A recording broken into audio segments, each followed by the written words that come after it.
ఇక్కడున్న గౌరవ శాసనసభ్యులు, శాసన మండలి సభ్యులు, మాజీ మంత్రివర్యులు, మాజీ పార్లమెంట్ సభ్యులు, పార్టీ సీనియర్ నాయకులు, గౌరవ వరంగల్ జిల్లా పార్టీ ముఖ్య నాయకులకు, మా వరంగల్ జర్నలిస్టులందరికీ పేరు పేరున నమస్కారం.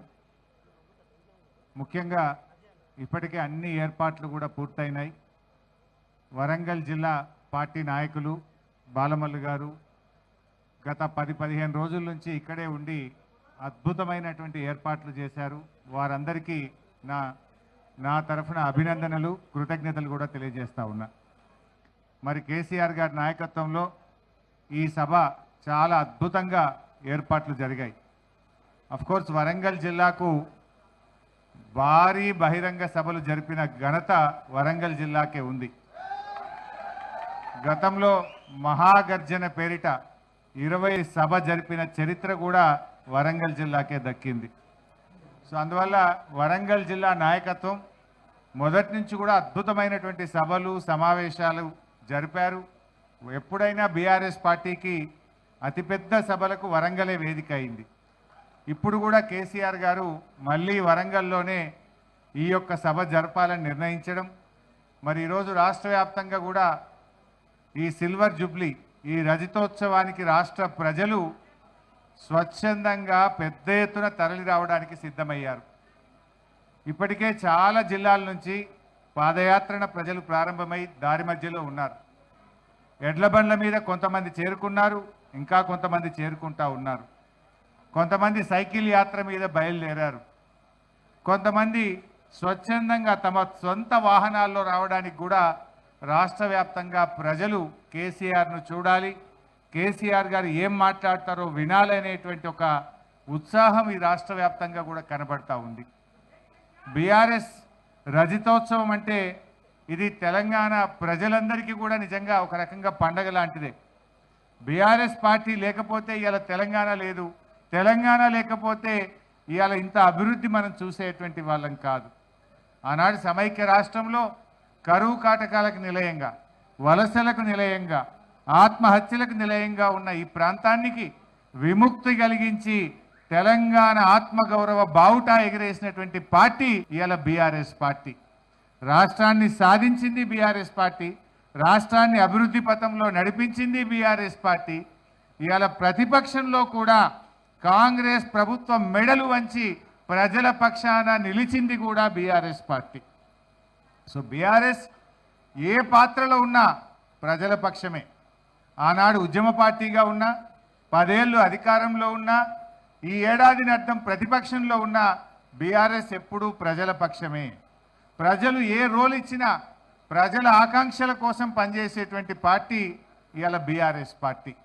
ఇవాళ ఏ రోజైనా ప్రజలు ఇవాళ ఏ కష్టం వచ్చినా మళ్ళీ బీఆర్ఎస్ వైపే చూస్తున్నారు. రాష్ట్రంలో మళ్ళీ కేసీఆర్ రావాలి, మళ్ళీ బీఆర్ఎస్ ప్రభుత్వం రావాలి అని ఇలా రాష్ట్ర ప్రజలందరూ కూడా కేసీఆర్ వైపు చూస్తూ ఉన్నారు. ఈ ప్రభుత్వం ఎన్నో ఆశలు చెప్పి, ఎన్నో ప్రజల్లో విషయాలు చెప్పి ఇలా అధికారంలోకి వచ్చింది. కానీ ఏడాది అర్థంలోనే పాలేందో నీళ్ళేందో తేలిపోయింది. ఈ కాంగ్రెస్ ప్రభుత్వం అన్ని మాయమాటలు చెప్పిన ప్రభుత్వంగా ఇవాళ ప్రజలకు అర్థమైపోయింది. ఒక్క కొత్త పథకాలు సరిగ్గా నడవలేదు, కానీ ఉన్న పథకాలు మాత్రం బంద్ పెట్టిండ్రు. ఏడాది అర్థంగా ఫీజు రియంబర్స్మెంట్లో ₹1 ఇయ్యక ఇవాళ విద్యార్థుల చదువులు ఆగమైతా ఉన్నాయి. లక్షలాది మంది విద్యార్థుల జీవితాలు రోడ్ల మీదకి వస్తున్న పరిస్థితి. ఇలా కేసీఆర్ కిట్ బంద్ అయిపోయింది, రైతు బంధు బంద్ అయిపోయింది, బతుకమ్మ చీరలు బంద్ అయిపోయినాయి. కళ్యాణ లక్ష్మి అయితే పిల్లలు పుట్టినదాకా కూడా వస్తలేవు. తులం బంగారం దేవుడెరుగు కానీ కళ్యాణ లక్ష్మి చెక్కులు కూడా రానటువంటి పరిస్థితి ఏర్పడ్డది. ప్రభుత్వం మొత్తం కూడా ఇలా కాంగ్రెస్ ప్రభుత్వం శృతి లేని గతి లేని ప్రభుత్వం అయిపోయింది. డైరెక్షన్ లెస్ ప్రభుత్వం అయింది. క్యాబినెట్లో కాంగ్రెస్ ప్రభుత్వంలో ఒక శృతి లేదు, తలా ఒక మాట మాట్లాడుతూ ఉన్నారు. ఇలా రాష్ట్ర ఆదాయం తగ్గుముఖం పట్టింది. బీఆర్ఎస్ ప్రభుత్వం ఉండగా ఏటా 12% రాష్ట్ర ఆదాయాన్ని పెంచింది బీఆర్ఎస్. సంపద పెంచింది, పేదలకు పంచింది. కానీ కాంగ్రెస్ వచ్చిన తర్వాత ప్రభుత్వ ఆదాయం మైనస్లోకి పోయింది. జీఎస్టీ తగ్గింది, స్టాంప్స్ అండ్ రిజిస్ట్రేషన్ తగ్గింది, ఎక్సైజ్ ఆదాయం తగ్గింది, మైనింగ్ ఆదాయం తగ్గింది, ఆర్టీఏ వెహికల్ రిజిస్ట్రేషన్ ఆదాయం తగ్గింది. ఓవరాల్గా ఈ ప్రభుత్వ వైఫల్యం వల్ల పాలన చేతగాక మొత్తం పరిపాలన కుంటుపడ్డటువంటి పరిస్థితి మనకి ఈ రాష్ట్రంలో కనబడతా ఉంది. ఇవాళ రేవంత్ రెడ్డి గారు కేవలం మాటల మనిషిగానే మిగిలిపోయింది తప్ప చేతల్లో ఫెయిల్ అయిపోయింది. దేవుని మీద ఒట్టుబెట్టి రుణమాఫీ చేయకుండా దేవుళ్ళను మోసం చేసిన చరిత్ర. నిండు అసెంబ్లీలో 31 మార్చి 2025 కల్లా రైతులందరికీ రైతు బంధు ఇస్తానని ఇటు అసెంబ్లీని మోసం చేసిండు, అసెంబ్లీని తప్పుదో పట్టించిండు, దేవుళ్ళ మీద ఒట్టుబెట్టి మాట తప్పి దేవుళ్ళను కూడా మోసం చేసినటువంటి ముఖ్యమంత్రి ఇవాళ రేవంత్ రెడ్డి. అసెంబ్లీలో ఒక మాట చెప్తే ఖచ్చితంగా అది అమలు చేసినటువంటి చరిత్ర శాసనసభకు ఉంటుంది. కానీ శాసనసభలో చెప్పిన మాట నడవదు, దేవుళ్ళ మీద ఒట్టుబెట్టి చెప్పిన మాట అమలు కాదు, మొత్తంగా కూడా గందరగోళమైంది. అందుకే ఇవాళ రాష్ట్రంలో ఉండే రైతులు కేసీఆర్ వైపు చూస్తున్నారు. రైతు రాజ్యం అంటే అది బీఆర్ఎస్ ప్రభుత్వమే నిజమైన రైతు రాజ్యం ఇచ్చింది. ఈ రాష్ట్రానికే కాదు దేశానికే మార్గదర్శకంగా రైతుల విషయంలో కేసీఆర్ గారి పాలన ఉంది. ప్రపంచంలో ఎక్కడ కూడా రైతులకు నగదు బదిలీ పథకం లేదు. దాన్ని మొట్టమొదలు అందించింది బీఆర్ఎస్ ప్రభుత్వం. బీఆర్ఎస్ను చూసినాకనే కేంద్ర ప్రభుత్వం పిఎం కిసాన్ పెట్టింది. బీఆర్ఎస్ను చూసినాకనే అనేక రాష్ట్రాల్లో రైతు బంధు పథకం వచ్చింది. రైతు బంధు అయినా రైతు బీమా అయినా దానికి ఛాంపియన్ బీఆర్ఎస్ పార్టీ కేసీఆర్ గారు. అదేవిధంగా నీటి తీరువా లేని రాష్ట్రం, కరెంటు బిల్లు లేని రాష్ట్రం, 24 గంటల నాణ్యమైన బిల్లు లేని ఉచిత కరెంట్ ఇచ్చిన ఒకే ఒక్క రాష్ట్రం తెలంగాణ రాష్ట్రం. అది చెరువుల కిందైనా కాలువల కిందైనా నీటి తీరువా లేకుండా ఉచితంగా సాగునీరు అందించిన రాష్ట్రం కూడా అది బీఆర్ఎస్, అది కేసీఆర్ గారు. ఈ రకంగా రైతులకు అద్భుతమైన పాలన బీఆర్ఎస్ అందించింది. అందుకని నాకు ఉన్న సమాచారం ఏ ఊర్లో కూడా బండ్లు సరిపోతలేవు. నేను వస్తూ ఉంటే మెదక్ జిల్లా పాపన్నపేట నుంచి రైతులు మాట్లాడిండ్రు, సార్ ఒకటే బస్సు పెట్టిండ్రు మా ఊర్లో, ఇంకా బస్సులు కావాలి అంటే బస్సులు దొరకలేవు అంటే లారెండ పెట్టి సార్ మేము వస్తాం మీటింగ్కు అంటున్నారు. అది ఇవాళ ప్రజల్లో ఉన్నటువంటి ఆదరణ. అంటే రైతులకు కాంగ్రెస్ ప్రభుత్వం వచ్చినాక రుణమాఫీ కాలేదు, రైతు బంధు రాలేదు, రైతులకు సాగునీరు కూడా రాని పరిస్థితి. నీళ్లు లేక కాదు, పాలన చేతగాక. దేవాదుల మోటార్లు 45 రోజులు ఆలస్యంగా ప్రారంభం కావడం వల్ల లక్షల ఎకరాల్లో వరంగల్ జిల్లాను పంట నిండబెట్టింది ఇవాళ కాంగ్రెస్ ప్రభుత్వం. అక్కడ సమ్మక్క సాగర్ కట్టినం, మోటార్లు ఉన్నాయి, నీళ్లున్నాయి, కానీ మెయింటెనెన్స్ 6-7 కోట్ల రూపాయల డబ్బులు ఇయ్యక 600-700 కోట్ల రూపాయల పంట నిండబెట్టింది కాంగ్రెస్ పార్టీ. ఇలా కృష్ణానదిలో మనకు తాత్కాలిక ఒప్పందం ప్రకారంగా 34% వాటా ఉంటే 27% నీళ్లు కూడా వాడుకొని దద్దమ్మ ప్రభుత్వం ఈ రేవంత్ రెడ్డి ప్రభుత్వం. ఎంత బాధ కలుగుద్దంటే ఖమ్మంలో, నల్లగొండలో, మహబూబ్ నగర్లో నీళ్లుండి పంటలు ఎండబెట్టిన ప్రభుత్వం ఈ కాంగ్రెస్ ప్రభుత్వం. నీళ్లు లేక కాదు, ఇవాళ శ్రీశైలంలో సాగర్లో నీళ్ళు వచ్చినాయి, రోజుల తరబడి గేట్లు ఎత్తినాం, కానీ సకాలంలో మోటార్లు ఆన్ చేయక, చెరువులు నింపక, రిజర్వాయర్లు నింపక ఇలా మనకున్న వాటాను కూడా వాడుకోలేకపోయిన ప్రభుత్వం ఇవాళ కాంగ్రెస్ ప్రభుత్వం. ఇలా మనకు 34% తాత్కాలిక ఒప్పందం. కోర్స్ ఇప్పుడు సెక్షన్ 3 కింద డెఫినెట్గా మన నీటి వాటా పెరుగుతుంది, నీళ్ళు ఎక్కువ సాధించుకుంటాం. గత 10 ఏళ్లలో 36%, 34%, ఎప్పుడైనా 30కి పైగానే నీళ్లు వాడింది బీఆర్ఎస్ ప్రభుత్వం.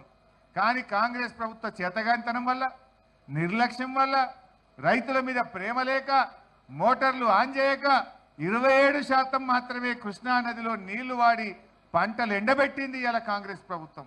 గోదావరిలో దేవాదుల మోటార్లు ఆన్ చేయలేదు, కృష్ణాలో ఇవాళ నెట్టంపాడులో కానీ, భీమాలో కానీ, కోయిల్ సాగర్లో కానీ, కల్వకుర్తిలో కానీ సకాలంలో నీటిని ఉపయోగించుకోక ఇవాళ రాష్ట్రంలో పంటలు ఎండడానికి కారణమైంది. అందుకే ఇవాళ రైతులు ఏమనుకుంటున్నారు, నీటి తీరువా లేకుండా నీళ్ళు ఇచ్చింది బీఆర్ఎస్, 24 గంటలు మోటార్లు గారకుండా కరెంట్ ఇచ్చింది బీఆర్ఎస్, రైతు బంధు పెట్టింది బీఆర్ఎస్, రైతు బీమా పెట్టింది బీఆర్ఎస్, రైతుల కోసం కృష్ణా గోదావరి జలాల మీద పెండింగ్ ప్రాజెక్టులను పూర్తి చేసి కొత్త ప్రాజెక్టులు కట్టి ఇవాళ ధాన్యం ఉత్పత్తిలో తెలంగాణ నంబర్ 1గా నిలిపింది కూడా బీఆర్ఎస్.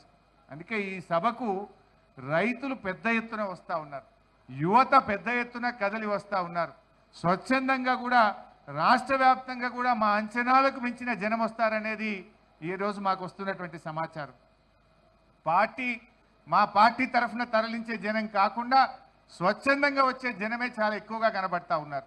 ఎక్కడికక్కడ గ్రామాల నుంచి ప్రజలు ఎవరికి వాళ్ళుగా ఈ సభకు పోవాలి, కేసీఆర్ గారు ఏం మాట్లాడతారో వినాలనేటువంటి ఒక ఉత్సాహం రాష్ట్ర ప్రజల్లో ఉంది.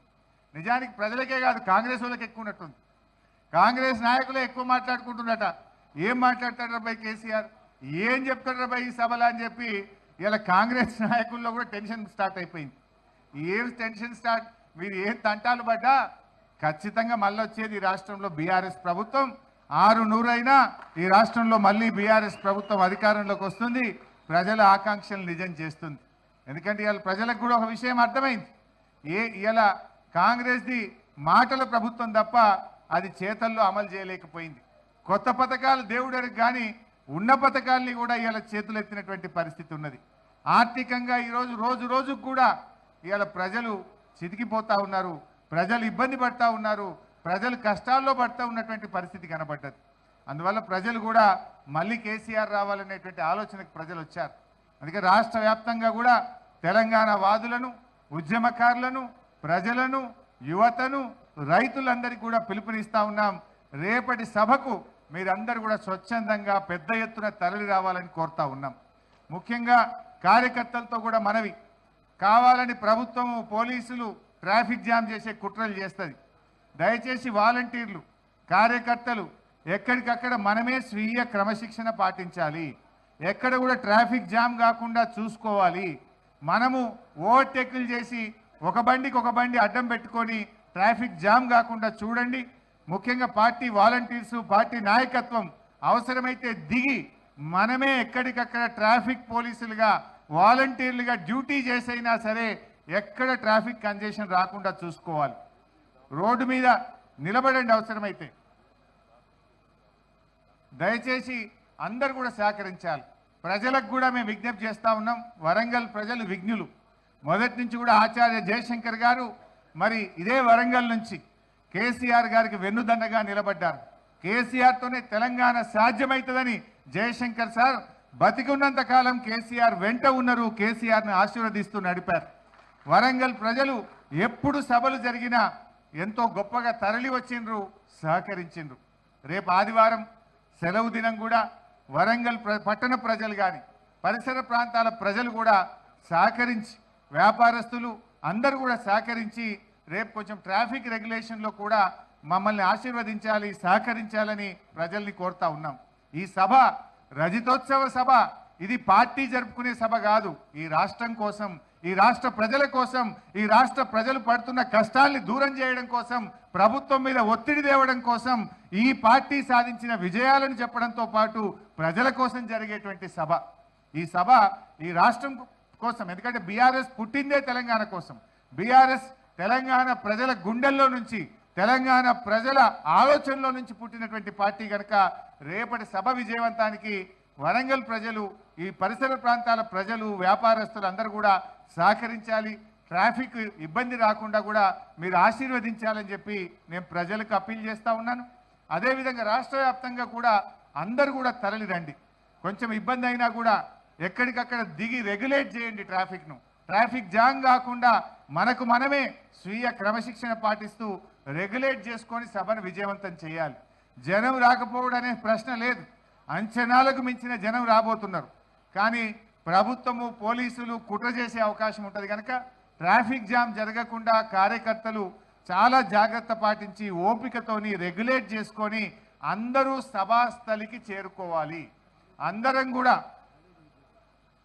కూడా టైమ్లీ మన యొక్క సభకు వచ్చే విధంగా, సభాస్థలికి చేరుకునే విధంగా మన బీఆర్ఎస్ కుటుంబ సభ్యులందరూ కూడా మరి జాగ్రత్తగా స్వీయ క్రమశిక్షణతో ఈ సభను విజయవంతం చేయాలని చెప్పి నేను అందరినీ కూడా కోరుతా ఉన్నా. కొన్ని సందర్భాల్లో గతంలో బీఆర్ఎస్ మీటింగ్లు పెడితే ఆడ జాగలేదు మీటింగ్ మొత్తం ఫుల్ అయిపోయిందని చెప్పి పోలీసు వాళ్ళు చెప్తుంటారు. ఇక మీరు ఇటే తిరిగిపోండి, వాపసు పోండి అని బండ్లు ఎల్లగొట్టిన కూడా కొన్ని నేను ఉద్యమ కాలంలో చూసిన. కావాలని పోలీసు వాళ్ళు తప్పుడు సమాచారం చెప్తారు. ఆడ మొత్తం ట్రాఫిక్ జామ్ అయిపోయింది, ఫుల్ అయిపోయింది, ఆడ జాగలేదు, ఇక మీరు ఓన్రీ ఇంటికి అంటారు. అట్నుంచి అటే బండ్లు మలిపే కుట్రలు చేస్తూ ఉంటారు, తప్పుడు సమాచారం చెప్తా ఉంటారు. ఇటు వేటిని కూడా నమ్మొద్దు. ఏది వర్షం పడ్డా, ఎండ కొట్టినా, ప్రపంచం తలకిందులైనా, సభకు చేరాల్సిందే, కేసీఆర్ మాటలు వినాల్సిందే, అందరూ కూడా సభకు చేరుకునే విధంగా గట్టిగా కృషి చేయాలి.